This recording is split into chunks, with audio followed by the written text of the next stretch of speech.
পদ্ধতিগত দমননীতির অংশ হিসাবে গুমকে হাতিয়ার হিসাবে ব্যবহার করা হয়েছে।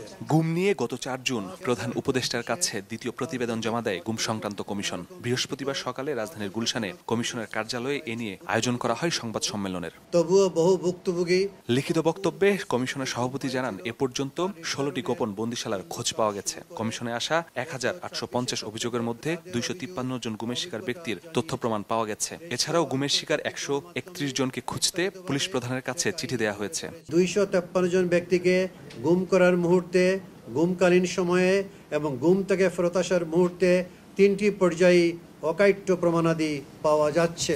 অতএব আমাদের কাছে ২৫৩ জন মানুষের একটি তথ্যভিত্তিক দলিল বা ডাটাবেজ আছে।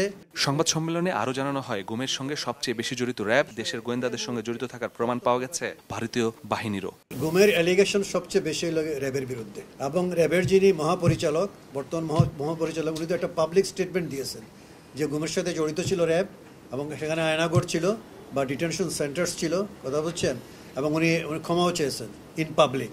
এমনকি সাধারণ নাগরিকদের বেআইনি পন্থায় বারবার ভারতীয় বাহিনীর হাতেও তুলে দিয়েছে। এসএমসি উটসালাই এলো আরো উন্নত নতুন প্যাকে, জীবন বাঁচায়, জীবনকে এগিয়ে নিয়ে যায়। কমিশনের সভাপতি জানান, বিগত সরকার ক্ষমতা দীর্ঘ করতে বিরোধী মত দমনের পাশাপাশি দলীয় কোন্দলের কারণে শাসক দলের লোকজনকেও গুম করেছে।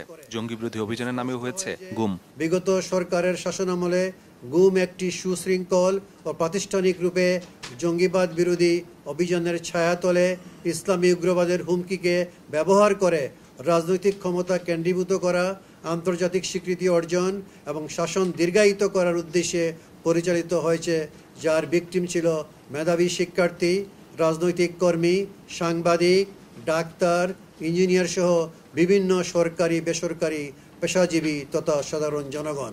সম্প্রতি ভারত থেকে পুশিন করা ব্যক্তিদের মধ্যে গুমের ভিকটিম আছে কিনা খতিয়ে দেখছে কমিশন। ডিসেম্বরের মধ্যেই প্রধান উপদেষ্টার কাছে চূড়ান্ত প্রতিবেদন দাখিলের আশা কমিশনের। কতটুকু রিলিজ করা যায়। মাসুদুর রহমান, সময় সংবাদ, ঢাকা।